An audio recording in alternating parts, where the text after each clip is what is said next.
자, 우리 지난 시간에 빙의 얘기를 하다가 그 결혼 준비하면서 스트레스를 겪으면서 약간의 빙의에 시달린 분 사연을 얘기를 하면서 우리가 어떻게 하다 보니까 군대 얘기가 나왔죠.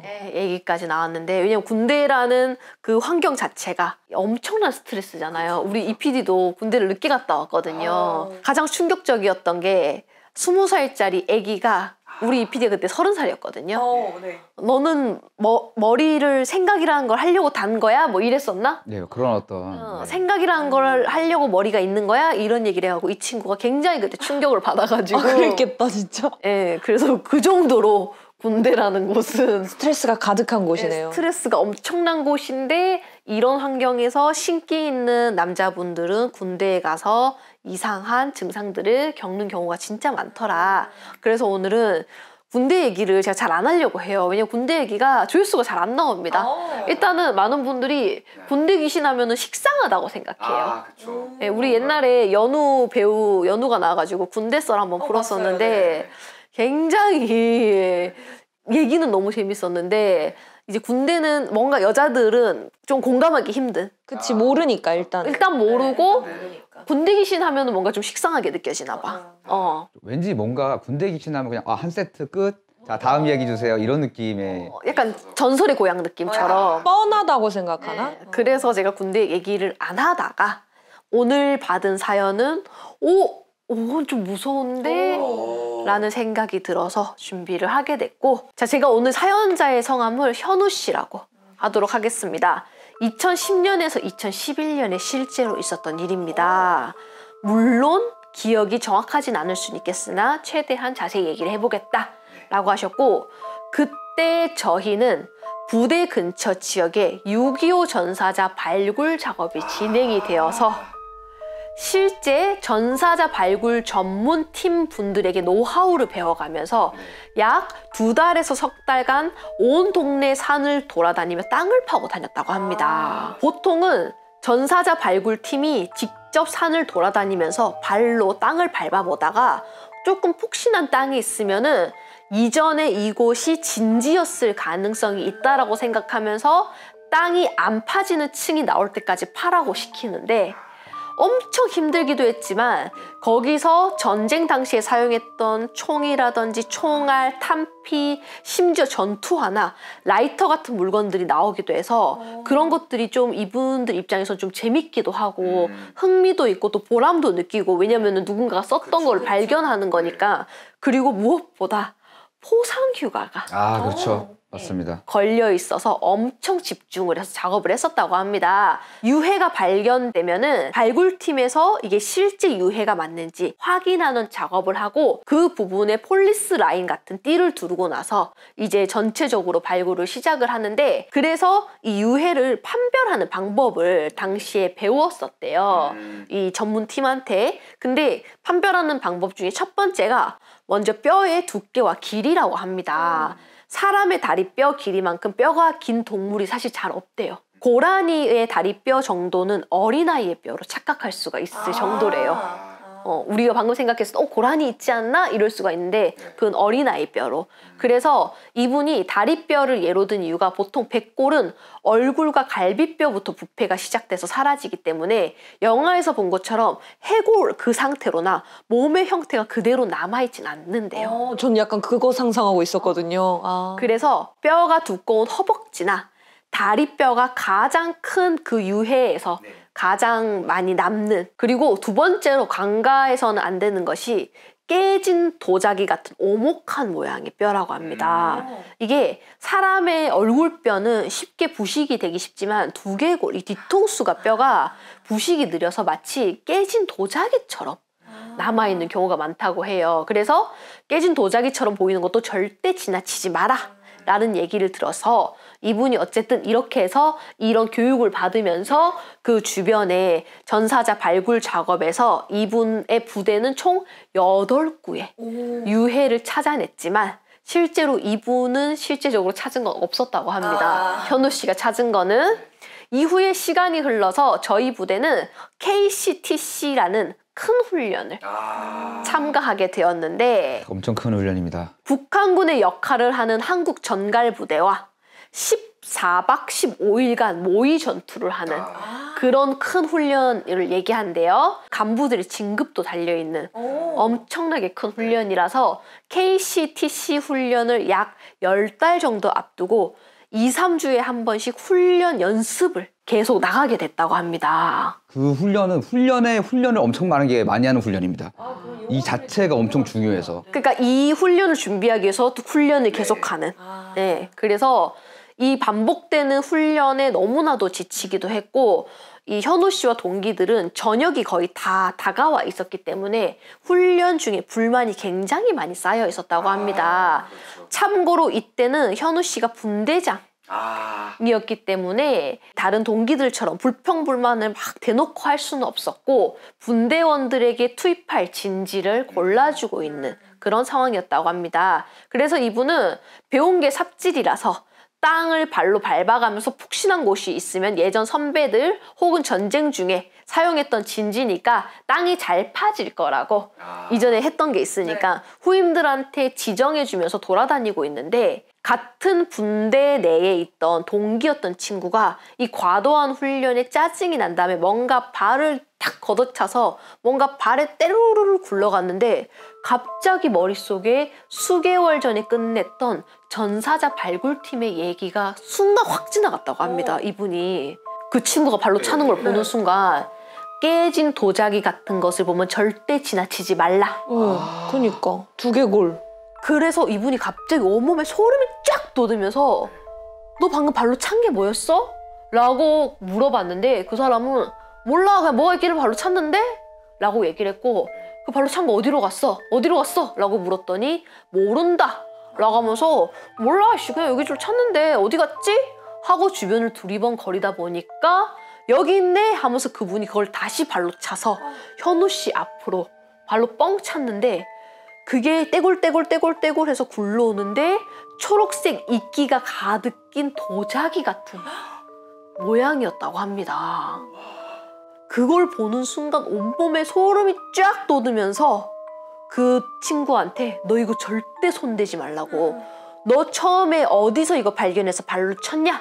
라고 물어봤더니 이 친구는 낙엽을 발로 차고 있었던 것 뿐이다. 자기는 그걸 발로 차려고 했던 게 아니다. 라고 해서 그 낙엽이 쌓인 곳을 야삽으로 헤쳐보니 두꺼운 비닐에 쌓인 정사각형 물체가 눈에 들어왔다고 합니다. 뭐야? 그래서 이분이 너무 깜짝 놀라서 그 비닐을 어떻게 열었고 그 안에는 오래되어 썩어버린 옷들과 정사각형 모양으로 차곡차곡 쌓여있는 다리뼈와 팔뼈 그리고 부식되어 있는 다른 뼈들까지 마치 토막살인 후 유기했던 것처럼 되어 있었다고 합니다. 그러네. 차곡차곡이니까? 뭐야? 낙엽에 쌓여 있었는데 곧바로 이분이 상부에 보고를 했고 상부에서는 놀라면서도 아니 전사자 찾으라 할 때는 하나도 못 찾더니 훈련 도중에 무슨 백골을 찾냐면서 혼이 났지만 중대장, 주임 원사, 대대장 모두 그 현장에 직접 와보고는 모두 말을 못하더니 충격을 받고는 경찰에 신고를 하게 됐다고 합니다. 중대장, 주임 원사, 대대장이 온 건 큰일인가요? 엄청 큰일입니다. 부대 내를 이제 나라로 생각하면 대통령님이 직접 오셔가지고 하는 느낌인 거죠. 부대 내에서는 대대장님이 제일 큰. 근데 이분이 아이 뭐 유고를 찾아 하고 혼났는데 가보니까 막상 이분들이 오고 할 말을 잃었대요. 그걸 현장을 보고 나서 그리고 곧바로 경찰서에 신고를 할 정도였으니까. 그런데 형사들보다 과학수사대 팀이 먼저 오게 됐고 과학수사대에서는 골반뼈라든지 이런 뼈들의 형태를 보더니 14세 정도의 어린 여자아이로 보인다 라고 했었고 사망한 지는 이미 수십 년이 지난 것 같다 라고 했다고 합니다. 그런데 잠시 후 형사가 오더니 혼잣말처럼 툭 하는 말이 정말 이상하게 들렸는데 지금도 그 말이 한 글자도 틀리지 않고 똑똑히 기억을 한대요. 아, 요즘 군인 아저씨들 때문에 머리가 아프네. 하라는 훈련은 안 하고 왜 자꾸 이런 걸 찾아내지? 여기 이 동네 장례 풍습이 이래요. 어린애들이 죽으면은 장례 치르기도 애매하고 해서 그냥 이렇게 대충 산에다 묻거든요. 이런 걸로 신고하시면 안 돼요. 라고 했다고 합니다. 풍습이 그렇다고? 근데 이분 입장에서는 아니 누가 본인 자식을 죽었다고 해서 무슨 비닐하우스 비닐 같은 걸로 꽁꽁 싸맨 다음에 이렇게 매장을 해놓겠냐고. 그것도 야산에다가. 심지어 토막을 내서. 그니까 그게 제일 아이러니한데? 토막을 왜 내? 그래서 이분이 아니 어떻게 이렇게 둘 수가 있어요? 토막 내서 죽인다고요? 이게 여기 장례 풍습이라고요? 라고 너무 어이가 없어갖고 반문을 했더니 아 일단 우리가 알아서 수사할 테니까요. 여기서 훈련하지 마시고요. 다들 이동하세요. 라고 얘기했다고 합니다. 그 후로 그 사건이 어떻게 처리됐는지는 아예 모르는 상태에서 시간이 흘렀고 이분은 아까 얘기했던 KCTC라는 훈련을 가게 되었다고 합니다. 훈련 내용을 얘기하자면 너무 길기도 하고 너무 복잡하기도 해서 좀 줄이자면은 방어 훈련을 하는 중에 지뢰를 매설하는 임무를 이현우 씨가 맡게 됐고 매설을 완료한 후에는 통제관님께서 오셔가지고 확인한 후에 무슨 GPS 상으로 뭐 지대를 설명해 준다. 기다리라. 라고 무전을 한 다음에 잠깐 숨을 돌릴 수 있겠다 싶어가지고 이분이 숨어가지고 이제 저녁할 때가 다 됐으니까 담배를 피고 있었는데 갑자기 통제관이 바빠서 못 오겠다면서 지뢰지대로 설정했으니 나오라. 라고 얘기를 했다고 합니다. 그래서 이분은 최대한 들키지 않으려고 최대한 숨어서 담배를 피고 있어가지고 걸어서 나오다가 지뢰를 밟은 판정이 되어버려서 중상인 상태가 돼버렸고 그 훈련 중에 네. 실제 중상이 아니고 시뮬레이션 하는 거죠. 그렇죠. 그런 훈련이라서 예를 들어서 총상을 입고 그 HP처럼 게임처럼 다 떨어지면은 사망. 그래서 이분도 왜 담배 피고 있다가 그냥 했으니까 대충 했으니까 그냥 나오세요 하니까 이분이 숨어가지고 담배 피는 거 안 걸리려고 나오다가 지뢰를 밟게 된 거야. 그래서 중상의 상태가 됐고 의무실로 가게 되었다고 합니다. 이분도 써놓으셨네요. 왼팔에 제 부상 상태를 표시하는 디스플레이가 달려 있었습니다. 의무지는 방어 진영에서 걸어서 몇 시간은 가야 되는 곳인데 훈련 지역은 강원도고 3월이다 보니까 눈이 많이 내려가지고 옷을 많이 껴입은 상태여서 이대로 산을 걸어가면 퍼진다고 판단을 하여 내복과 외투를 다 벗고 전투복만 입은 상태로 의무대로 복귀를 했다고 합니다.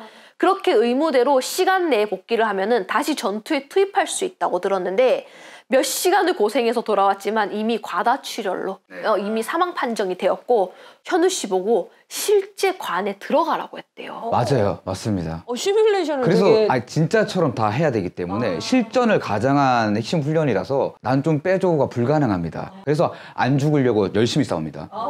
죽으면 훈련 기간 내내 거기 가서 혼자 가만히 진짜 시체가 돼야 됩니다. 그러니까 빨리 죽으면은 진짜 관에 들어가서 내내 그냥 시체처럼 있어야 되니까. 그 날만 그런 게 아니고. 그래서 이분이 과다출혈로 사망 판정을 받고 관에 들어가라고 했는데 뭐 이런 것까지 하나 싶었는데 머리를 부상 입은 병사들은 실제로 머리에 붕대를 감고 있었고 정말 실제처럼 진행을 하고 있었대요. 그래서 어쨌든 간에 땀에 쩔어서 걸어왔다 보니까 관에 누우라는 게 순간 편해 보였다고 합니다. 너무 지쳐있는 상태라서. 그래서 관에 들어갔더니 태극기로 이현우 씨를 꽁꽁 감싸고 스님이 옆에서 목탁을 두드리며 시뮬레이션을 진짜 제대로 하는구나. 노래를 부르시는데 기분이 엄청나게 이상했지만 너무 편안해서 잠이 스르륵 들었다고 합니다. 그 스님이 목탁을 두드리는 소리에 너무 편안해가지고 그대로 잠에 들었는데 그 순간 어떤 여자 목소리가 귓가에 들렸다고 합니다. 일어나! 라고 소리를 지르는 여자 목소리였다고 합니다. 당장 일어나라고 막 쇳소리를 지르는데 귀가 너무 아파가지고 정신이 번쩍 들었다고 합니다. 그래갖고 이분이 눈을 번쩍 떴는데 의무대 병사들이 자기 주변으로 다 달라붙어가지고 자기 뺨을 때리고 있었다고 합니다. 아저씨! 이름 뭐예요? 어디 중대요? 빨리 얘기하세요! 이름 뭐예요? 어디 중대요? 라고 막 뺨을 때리면서 하고 있는데 이현우 씨가 대답을 하려고 했는데 입이 움직이질 않더래요. 이분의 몸은 모포로 칭칭 감겨 있었고 핫팩이 수십 개가 던져 있었는데 몸에 붙어 있었는데 그 순간에도 너무 추웠고 몸이 막 덜덜덜덜 떨리고 있더래. 그리고 눈꺼풀도 경련이 와가지고 눈을 제대로 뜨지 못하는 상황이었고 말을 못하는 상태였지만 옆에 사람들이 둘러싸여갖고 하는 말들은 신기하게 다 들렸는데 야 저러다 이 사람 죽으면은 우리 어떻게 되는 거야? 야 체온이 34도에서 안 오른다고. 야 이 사람 누구야? 어디서 왔어? 야 어느 중대야? 야 진짜 죽는 거 아니야? 라면서 오만 사람들이 얘기가 다 들렸고 그 후 아침에 눈을 떴는데 의식을 잃었던 것 같대요. 이분이. 기절한 듯이 그냥. 다음날 일어나서 보니 발에 링거가 꽂혀 있었고 발에요? 체온이 너무 내려가서 혈관이 안 보여가지고 발에다가 꽂았대요.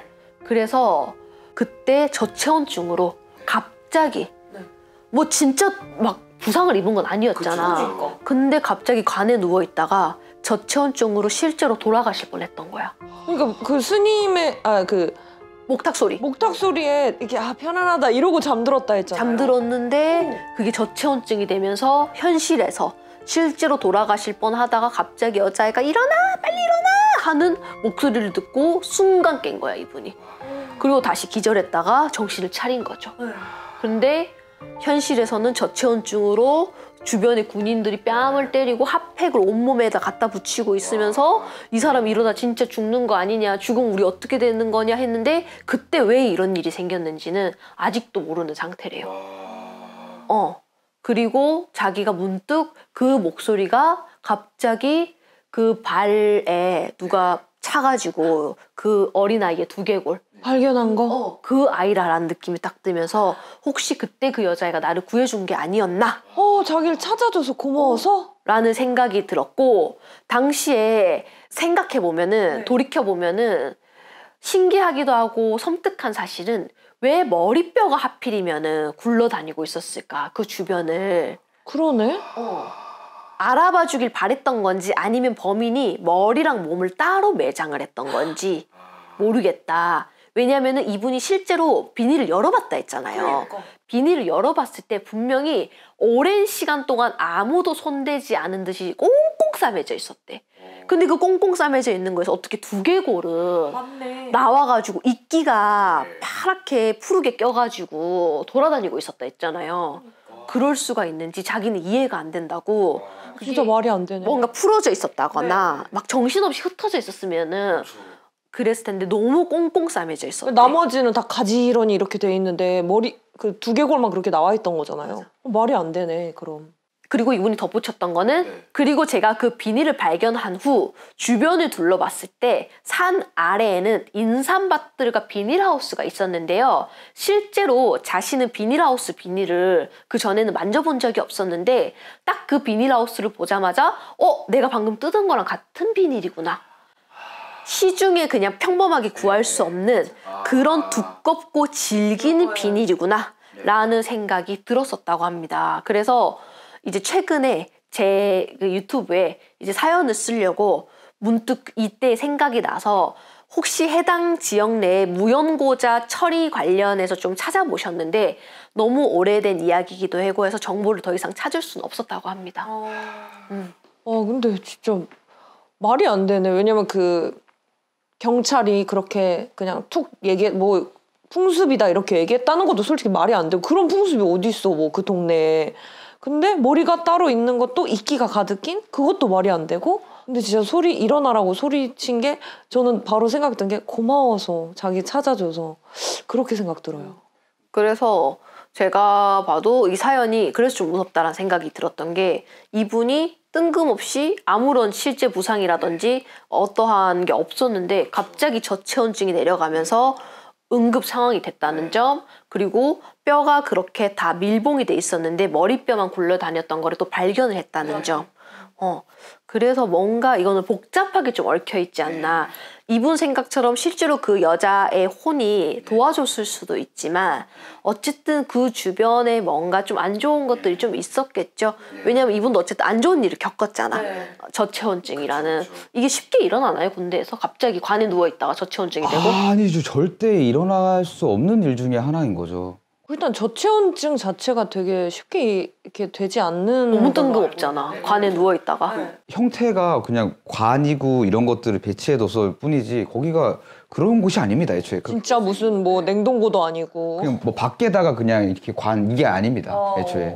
그치 진짜 땅에 묻어놓고 그러진 않았을 텐데. 그리고 거기까지는 하지 않습니다. 훈련입니다, 훈련. 네. 오 진짜 이상하다. 진짜 미스테리하다. 그래서 제가 이분 사연이 군대 얘기라서 여자들이 좀 공감해주긴 힘들겠지만 사연 자체는 굉장히 좀 무섭고 조금은 미스테리하다라는 생각이 들어서 오늘 소개를 하게 됐고, 제가 그 지나가는 얘기로 한번 군대에 신기 있는 사람들이 들어가게 됐을 때 이상한 증상들을 많이 겪는다라고 했었는데, 이 군대에 들어가서 조금은 이 귀신을 보시는 분들이 실제로 상당히 많고요. 빙의 겪는 분들도 많고요. 우리 이 PD가 전에 얘기한 것처럼 어떠한 발자국 소리라든지 어떠한 누가 막 군인처럼 외치는 소리를 듣는다든지, 근데 그걸 되게 연속적으로 듣는다든지 하시는 분들이 되게 많기 때문에, 근데 남자들이 막 얘기하고 다니는 스타일이 아니다 보니까 일단 여자들이 일단 군대 얘기 나오는 걸 싫어하고 좀 지루하다고 생각을 하니까 좀 많이 묻히는 게 있는데, 군대 귀신 얘기도 되게 무서운 게 좀 많은 것 같아. 그리고 우리 전에 설명했던 것도 왜 강원도 쪽 인제에 계곡 갔다가 계곡에서 아빠가 잠수했다가 나왔는데 군복을 입은 남자가 봤어요. 예, 앉아 있었던 거. 예. 딱 있었다고 했잖아요. 그래서 군복과 관련된 귀신들 얘기가 진짜 많은 것 같긴 해. 그리고 보통 듣기로 한 부대마다 이야기가 꼭 하나씩은 있다고 들었어요. 유명한 이야기들이 하나씩은 있다고 하더라고요. 그래서 오늘은 군대 얘기를 해봤고요. 또 아마 오늘 군대 얘기했으니까 또 군대와 관련된 또 무서운 얘기가 있으신 분들은 아래 메일로 보내주시면은 제가 또 얘기도 해드리고, 또 뭐 궁금하신 거 적어주시면은 그때 왜 그랬는지 이제 저의 생각도 덧붙여서 함께 소개를 해드리도록 하겠습니다. 자, 오늘 얘기는 여기까지고요. 또 여러분들 사연 많이 보내주시고, 막 사연 보낸다고 해서 막 이제 사라졌던 귀신의 기운이 다시 붙는다든지 안 좋은 일이 다시 생긴다든지 그런 일 없으니까 안심하시고 아래 메일로 보내주시면 감사하겠습니다. 감사합니다.